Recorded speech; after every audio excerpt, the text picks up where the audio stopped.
जिससे बुलाना है बुला, मैं किसको बुलाऊंगा? जिसको बुलाना है बुला लो, मेरे को कोई प्रॉब्लम नहीं है.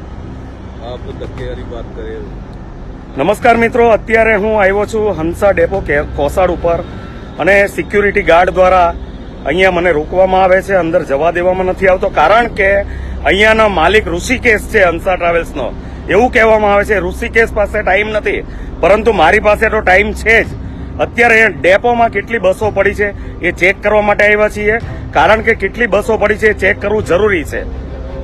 સુરત મહાનગરપાલિકા દ્વારા એવું બતાવવામાં આવી રહ્યું છે કે 900 જેટલી બસ ચાલી રહી છે, પરંતુ અહીંયા જોતા એવું લાગે છે કે બસો એટલી બધી ચાલતી હોય એવું દેખાતું નથી. દોઢ વર્ષથી 18 મહિનાથી આ ડેપોની અંદર બસો પડી છે એ હું બતાવી રહ્યો છું.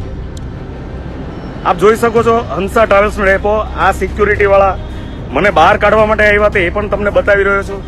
સુરત મહાનગરપાલિકાની જગ્યા છે, કોઈના બાપની જગ્યા નથી. અહીંયા હું કઈ ચોરી કરવા માટે નથી આવ્યો.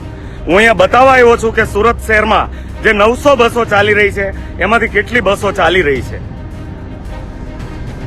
આ એક ટેન્કર છે જેમાં ડીઝલની જગ્યાએ બાયોડીઝલ અથવા કેમિકલ અંકલેશ્વરમાંથી લાવવામાં આવી રહી છે. રસ્તામાં કોઈ પણ દેખાય તો મને ફોન કરવા માટે વિનંતી છે.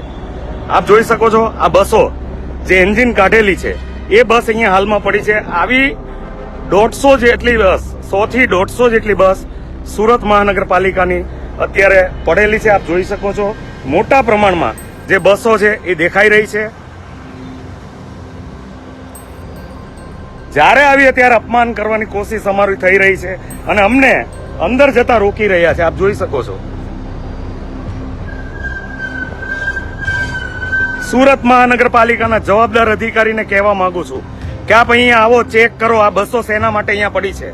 લાખો રૂપિયા, કરોડો રૂપિયાના ખર્ચે જ્યારે બસો સુરત મહાનગરપાલિકાએ ખરીદી હોય ત્યારે આ બસો લોકોના ઉપયોગ માટે, પરિવહન સેવા માટે, લોકોના ઉપયોગ માટે હોય ત્યારે આટલી બસો અહીંયા થપ્પા મારીને કેમ પડી છે, કેટલા સમયથી પડી છે, કોઈ જવાબ હોય તો ખબર પડે.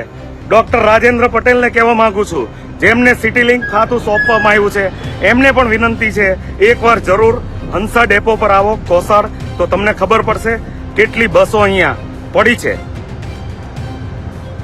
આપ જોઈ શકો છો બસોની હાલત.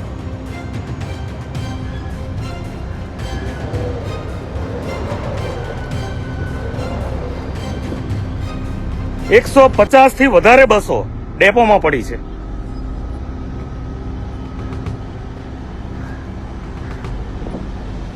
આપ જોઈ શકો છો બસોના એન્જિન કાઢીને થપ્પા મારેલી પડી છે. દોઢ વર્ષથી 18 મહિનાથી આમનામ પડી છે.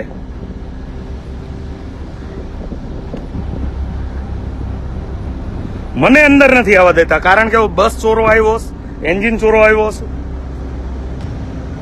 આપ જોઈ શકો છો બસના એન્જિન જ નથી. આવી 150 કરતા વધારે બસો હાલમાં પડી છે.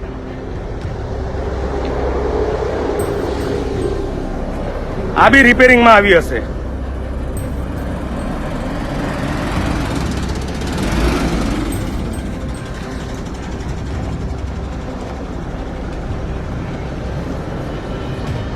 આપ જોઈ શકો છો બસોના થપ્પા.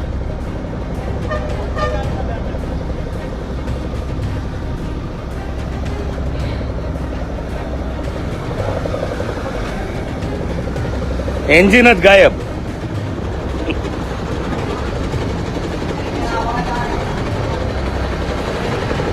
આપ જોઈ શકો છો આ ઘણા સમયથી, લગભગ મને એવું લાગે છે 18 મહિનાથી આમનામ પડી છે. ટાયરો બી નથી.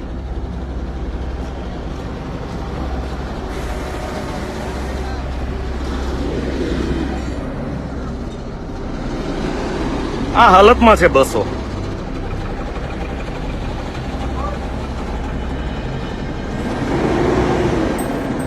સુરત મહાનગરપાલિકાની બસો ભંગાર હાલતમાં આપ જોઈ શકો છો. પતાઈ દીધી બધી બસો ગમે તેમ હાંકીને, ટાયરો વગર.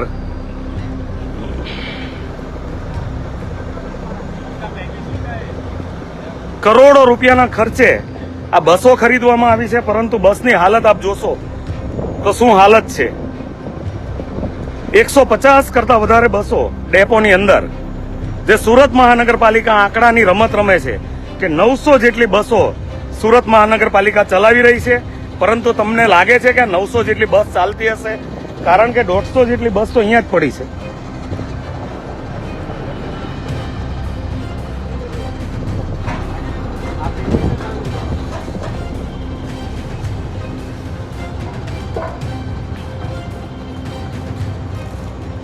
આપ જોશો બેન્જીનો કાઢેલી બધી બસો, ટાયર, એન્જિન, કોઈ વસ્તુ નથી. આપ જોઈ શકો છો.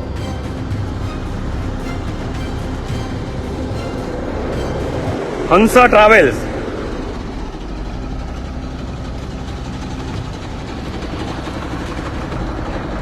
દોઢસો કરતા વધારે બસો ડેપોની અંદર આરામ કરી રહી છે.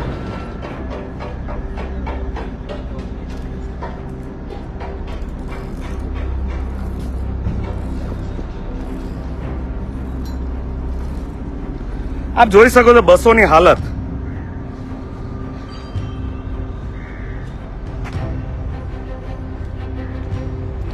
આ છે સુરત મહાનગરપાલિકાની બસોની હાલત.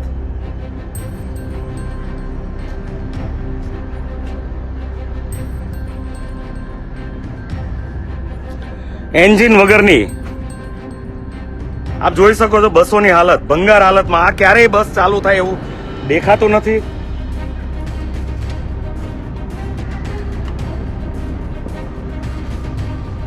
આ બસો કોઈ સંજોગોમાં ચાલુ થાય એવું લાગતું નથી. આપ જોઈ શકો છો ભંગાર હાલતમાં. છેલ્લે આને ભંગારમાં નાખી દેવામાં આવશે. કરોડો રૂપિયાની નુકસાની સુરત મહાનગરપાલિકાની.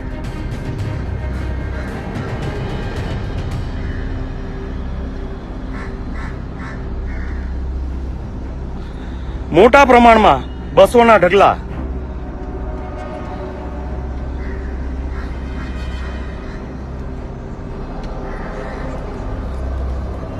આ વર્કશોપ છે હંસા ટ્રાવેલ્સ. આ બસ કેટલા સમયથી અહીંયા વ્હીલ વગરની પડી હશે, એન્જિન વગરની, એ ખબર નથી. સુરત મહાનગરપાલિકા લાખો રૂપિયા, કરોડો રૂપિયાના ખર્ચે જ્યારે આ આયોજન કર્યું હોય પરિવહન સેવાની, ત્યારે આ હાલતો છે બસની એકદમ સાઈડ ઉપર મુકાઈ ગઈ છે. કરોડો રૂપિયાના ખર્ચે ઊભી કરેલું બસો છે, પરંતુ અત્યારે હાલમાં એવું લાગે છે 150 કરતા વધારે બસો અહીંયા રિપેરિંગમાં પડી છે. ઘણી